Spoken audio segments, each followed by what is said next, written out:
यह खेल शिक्षा सुधार का नहीं, सत्ता की सबसे बड़ी साजिश का है।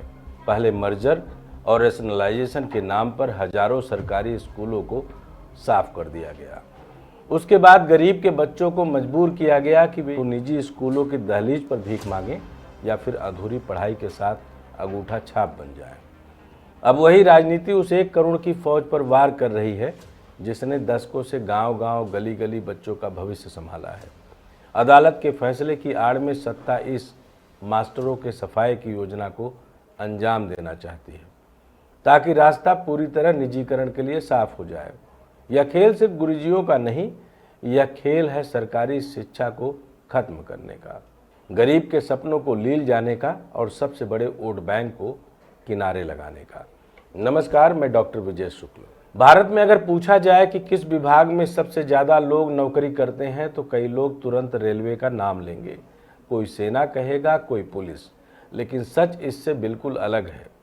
रेलवे में महज 13 लाख कर्मचारी हैं, सेना में 15 लाख जवान और राज्य पुलिस मिलाकर लगभग 35 लाख। इन सबको जोड़ भी लें तो भी वे उस सबसे बड़े वर्ग से पीछे हैं जिसे हम शिक्षक कहते हैं।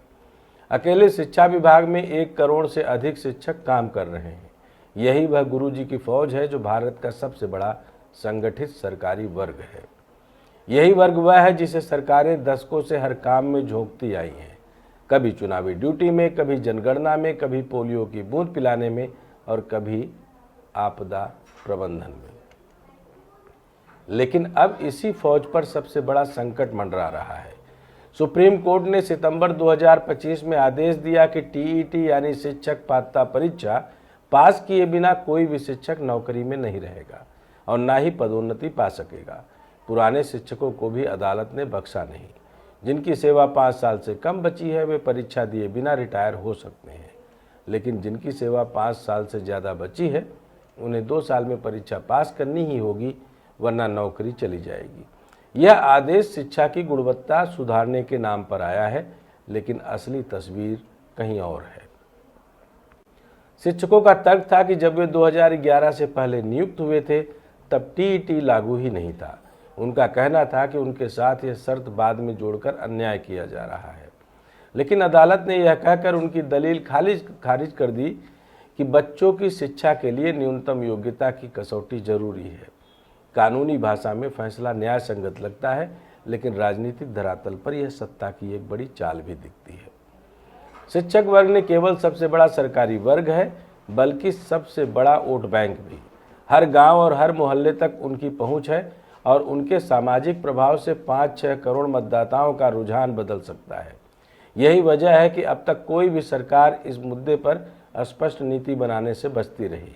हर दल डरता रहा कि कहीं शिक्षक नाराज न हो जाए, लेकिन अब अदालत के आदेश ने उन्हें ऐसी कसौटी पर ला खड़ा किया है जहां वे खुद अपनी नौकरी बचाने की लड़ाई में उलझ जाएंगे। यही सत्ता की असली योजना है। यह फैसला शिक्षा की गुणवत्ता के लिए सकारात्मक कहा जा सकता है। कागज पर इससे भ्रष्टाचार घटेगा, समानता आएगी और अदालतों का बोझ भी कम होगा, लेकिन व्यवहार में इसका मतलब है लाखों शिक्षकों की सुरक्षा, कोचिंग माफिया का बाजार फूलेगा, पेपर लीक और पास कराने का नया धंधा खड़ा होगा और बहुत से अनुभवी शिक्षक जो पढ़ाने में माहिर हैं लेकिन लिखित परीक्षा में कमजोर हैं, नौकरी से बाहर हो जाएंगे। यह वही रास्ता है जिस पर पहले मर्जर और रेशनलाइजेशन के नाम पर हजारों सरकारी स्कूल बंद कर दिए गए। अब कसौटी के नाम पर शिक्षकों को किनारे लगाने की बारी है। अगर लाखों शिक्षक असफल हुए और बाहर हो गए तो स्कूलों में भारी संकट आन खड़ा होगा। नई भर्तियां करनी पड़ेंगी, लेकिन वे इतनी जल्दी होंगी नहीं। संक्रमण काल में बच्चों की पढ़ाई पर गहरा असर पड़ेगा। सरकारें कहेंगे कि योग्य शिक्षक नहीं है और फिर निजी स्कूलों की ओर इशारा करेंगी। यह वही नायाब तरीका है जिससे धीरे धीरे सरकारी शिक्षा को कमजोर कर निजी शिक्षा को ताकतवर बनाया जा रहा है। राजनीति भी इसे भुनाएगी। बिहार में नियोजित शिक्षक पहले से आंदोलित हैं, अब यह फैसला उनके गुस्से को और भड़काएगा। बंगाल में भर्ती घोटाले की पृष्ठभूमि पर यह विपक्ष को नया हथियार देगा। उत्तर प्रदेश और राजस्थान जैसे राज्यों में शिक्षक संघों की ताकत इसको चुनावी मुद्दा बना देगी। सत्ता पक्ष इसे गुणवत्ता सुधार कर पेश करेगा और विपक्ष इसे नौकरी संकट बताएगा, लेकिन असल में दोनों ही इसे अपने अपने फायदे के लिए इस्तेमाल करेंगे। सुप्रीम कोर्ट ने अपना काम किया, लेकिन असली जिम्मेदारी सरकारों की थी। अगर समय रहते स्पष्ट नीति बनाकर प्रशिक्षण और सहयोग दिया गया होता, अगर वोट बैंक के दबाव से उठकर फैसले लिए गए होते तो अदालत को दखल नहीं देना पड़ता। यह आदेश कानूनी रूप से मजबूत है, पर सामाजिक और राजनीतिक रूप से शिक्षकों को किनारे लगाने का हथियार भी है। गुरुजी, आप सिर्फ क्लासरूम के मास्टर नहीं हैं, आप वह फौज हैं जिसे दशकों से सत्ता ने हर काम के लिए इस्तेमाल किया और अब सत्ता चाहती है कि इस फौज से निजात मिले, क्योंकि निजीकरण की राह में सबसे बड़ा रोड़ा आप ही हैं। अदालत का फैसला बच्चों की शिक्षा की खातिर है, पर यह भी साफ है कि सत्ता ने इस फैसले को राहत की तरह लिया है। अब यह 1 करोड़ की फौज संगठित दबाव बनाने की ताकत खो देगी। हर गुरुजी अपनी नौकरी बचाने की कसौटी में उलझ जाएगा। यह फैसला तभी सार्थक होगा जब यह सचमुच गुणवत्ता सुधार का रास्ता बने। अगर यह केवल परीक्षा तक सिमट गया तो यह बच्चों को बेहतर शिक्षा नहीं देगा, बल्कि निजीकरण की गति और तेज कर देगा। इतिहास तब इसे शिक्षा सुधार नहीं बल्कि सत्ता की वह रणनीति कहेगा जिसके सहारे सबसे बड़े वोट बैंक को किनारे लगाया गया।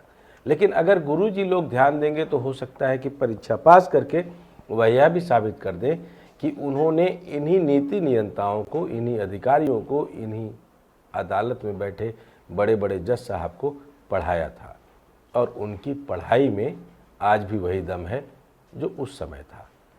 यह परीक्षा पास करके भी गुरुजी लोग टीईटी का चैलेंज हल्का कर सकते हैं। 2 साल में तो बड़ी बड़ी तैयारी हो सकती है, लेकिन अगर वो ऐसा नहीं कर पाए तो अपने आप उस सरेंडर कर देंगे सरकार की उस नीति में जिन्होंने बंद करने को मर्जर का नाम दिया और छटनी को टीईटी के परीक्षा का टेस्ट। अगर अच्छा लगे तो बताइएगा आपकी राय क्या है। क्या वाकई यह निजीकरण की तरफ उठाया गया दूसरा कदम है, क्योंकि पहला कदम तो सरकारों ने मर्जर के नाम पे उठाई दिया था। जय हिंद, जय भारत।